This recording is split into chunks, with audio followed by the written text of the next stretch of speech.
In order to provide some background, my mother-in-law is the type of person who enjoys flaunting even the smallest achievements in the most extravagant manner.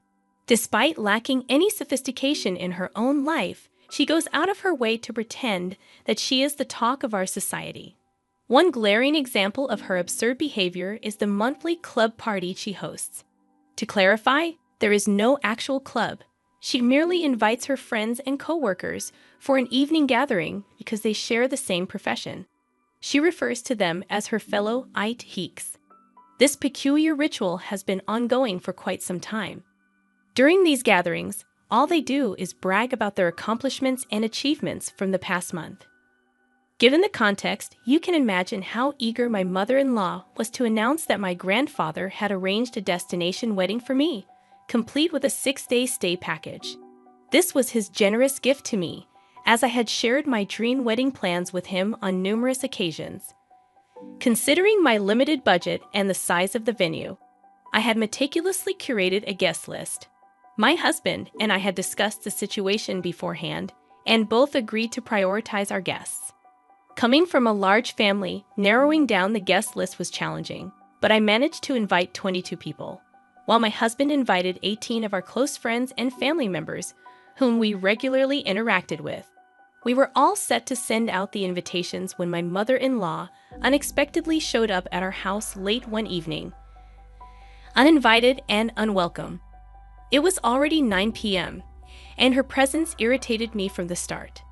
She demanded that we make changes to the guest list. I couldn't fathom why she believed she had a say in the people I wanted to invite to my own wedding. My husband, to my dismay, supported her stance, which raised immediate concerns for me. I inquired about the changes she wanted, and she mentioned that she had already promised a few of her work friends an invitation. These friends, she claimed, were part of her IT Geeks group. I politely informed her that there was no room left on the guest list, as every invitee was someone we had a close relationship with and interacted with regularly. I sought support from my husband, but he avoided my gaze and sided with his mother. Despite explaining the situation to her, she insisted that I make adjustments. Frustrated, I showed her the guest list, emphasizing that every individual on it was someone intimately connected to our lives, and there was simply no way to exclude them. She then suggested removing my cousin's sister, whom I had lived with for 7 years after college. Her reasoning was that my cousin had moved to Birmingham recently, and it would be inconvenient for her to travel to the States.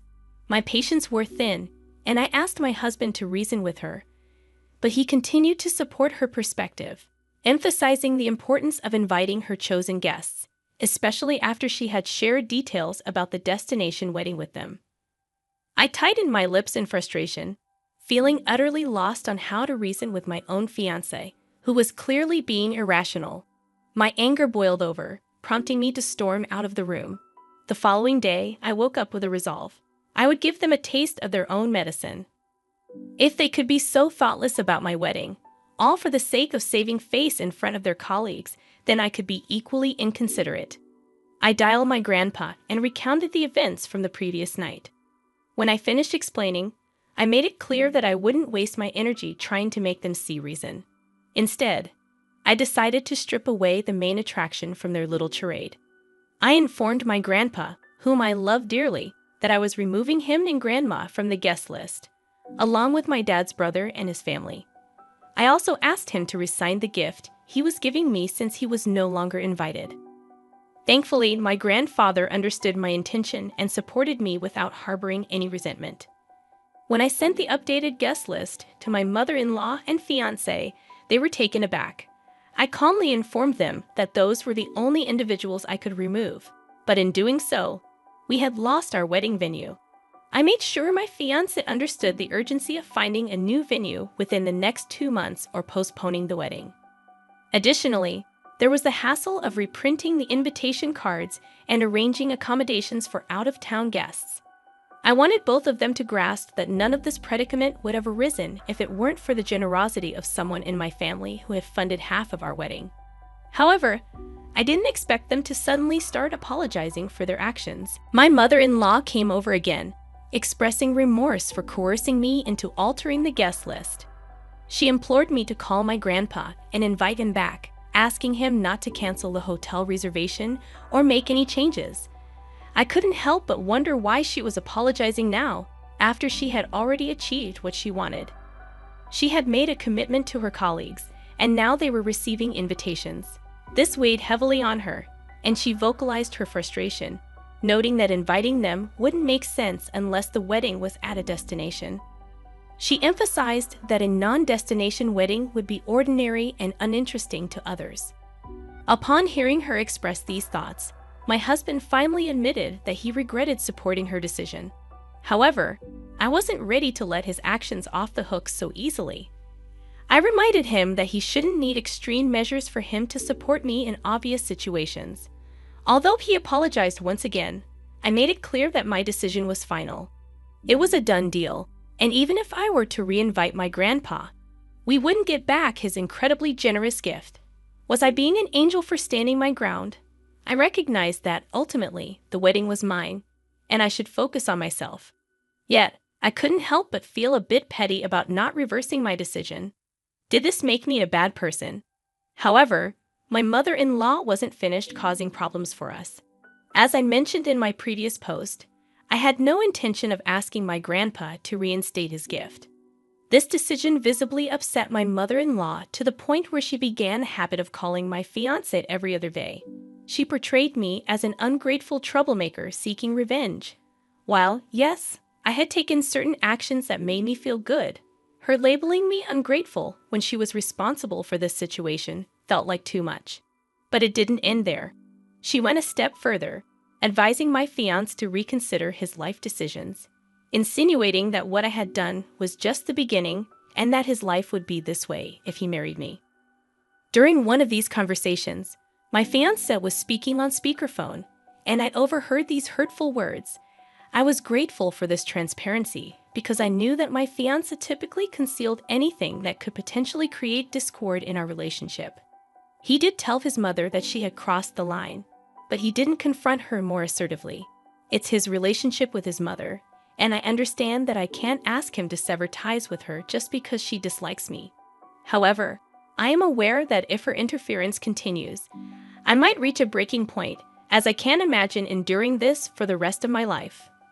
Today, I had a heart-to-heart with my grandpa, sharing the news about the new wedding venue we had secured. While it didn't align with the vision I cherished my whole life, it was still a beautiful place, and I found happiness in it. I reassured him that he was invited again, and his laughter warmed my heart. My gratitude and love for him overwhelmed me. He had consistently supported me in everything I did, and he continued to do so now. Confronting my husband about my mother-in-law's escalating behavior became necessary. Our conversation delved into the awkwardness certain situations had created and the pain they had caused. In the end, my husband promised to address the issue with his mother and clarify her role in our lives. I hoped for a smooth journey forward, devoid of any more drama. Finally, the wedding day arrived, and I am now officially married. Despite the unexpected turns, the wedding was a thing of beauty, and my happiness knew no bounds. I couldn't help but smile when I noticed my mother-in-law sulking in a corner with her work friends, whom she had invited. In a surprising turn of events, my grandpa gifted us a house as a wedding present, a joint gesture from him and my uncles. In the grand scheme of things, I am just thrilled to embark on this new chapter of my life with my husband. I wanted to share this update with all of you who have been a part of this journey in your own way. It infuriates me when people believe they have the audacity to dictate how someone should get married or whom they should invite.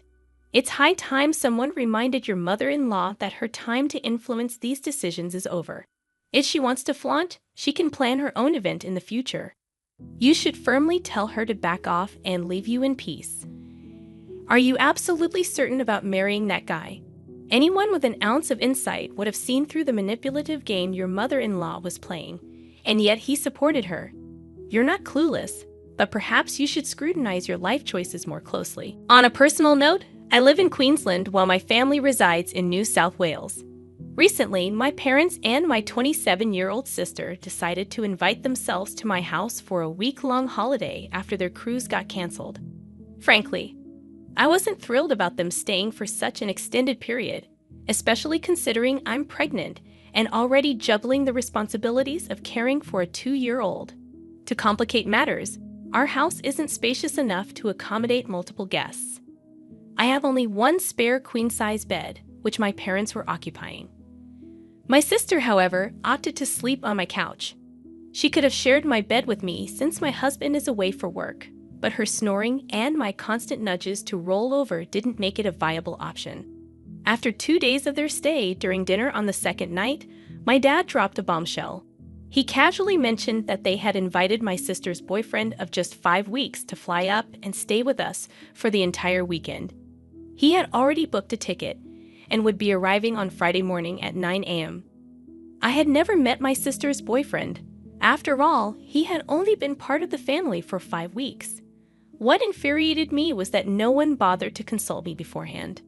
Moreover, I didn't have the space for him to stay comfortably. He would have had to sleep on my couch, and my sister would either need to share the couch or my bed with him. The idea of a stranger sleeping in my house while my 2-year-old son was in his own room was unsettling. In sheer frustration, I called my husband, and together we decided to firmly refuse the arrangement. We believed their behavior in inviting a stranger into our home was completely unacceptable. When I called my sister to communicate our decision while I was at work, my mother exploded in anger. She berated me, questioning my judgment and accusing me of doubting their ability to judge someone's character. According to her, they wouldn't invite someone into our house who couldn't be trusted, even though they had met him fewer than 10 times. Eventually, they hung up on me, hastily packed their belongings, and left my house. Later, they sent me a text message claiming that my husband had manipulated my thoughts against them, and that they were leaving not because they were wrong, but because I had been an inhospitable host. According to them, I had become a terrible person since being with my husband for the past 10 years. 3 days passed, and they attempted to call me, acting as if nothing had transpired. Their inability to comprehend my reaction left me utterly baffled. I am left wondering if anyone can shed light on their perspective and help me make sense of this situation. Am I overreacting? I don't think so. I believe I was being a responsible parent, not an unreasonable person.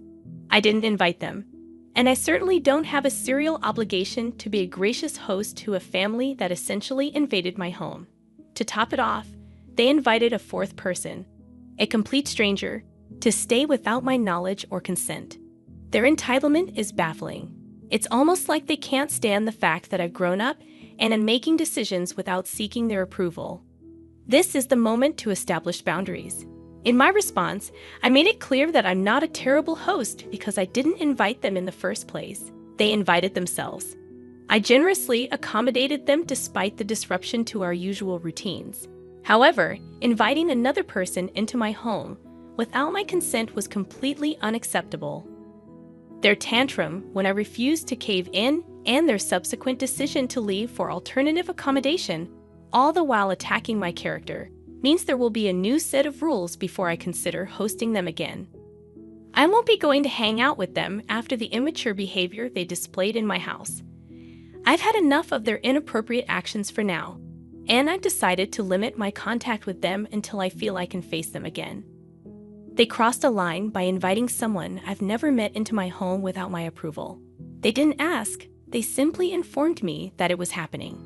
The fact that they mentioned my seemingly good mood indicates they were aware it wasn't a good idea. They assumed I would be a pushover and allow it.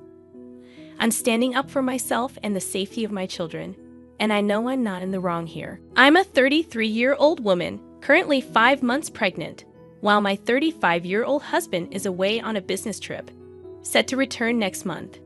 This is my first pregnancy, and recently, I've been required to continue working at the office. When I first met my husband, he was incredibly skinny, and his eating habits were restricted due to his mother's cooking. She avoided spices, sauces, herbs, and even salt, sugar, and pepper, believing this bland approach was healthier. My husband grew accustomed to this tasteless diet, but when he tried my cooking, he realized there was a world of flavor beyond his mother's limited recipes. One Wednesday, I indulged my curry craving and made a large batch. While I usually had pre-prepared meals in the freezer, this time, I gave in to the temptation. I left the extra portions in the fridge. On that day, my in-laws unexpectedly visited, having a spare key in case of emergencies. When I returned home, ready to enjoy my curry, I found it replaced by a dish made by my mother-in-law, who had thrown my meal away, claiming it tasted spoiled. Unable to stomach her cooking in my pregnant state, I discreetly gave the unwanted food to a homeless person. However, someone witnessed my act of kindness and informed my in-laws. Suddenly, I found myself bombarded with accusatory messages, even from my mother-in-law. My husband supported me, but now I'm questioning if I overreacted. Honestly, OP, it seems like your in-laws are trying to control your life. Their invasion of your home, even when you're not there, is a huge red flag. And while the focus seems to be on your mother-in-law throwing away your food, the real issue here is the lack of boundaries. Setting firm limits with your in-laws is essential before your child is born. Consider changing the locks and installing security cameras to maintain your privacy and peace of mind.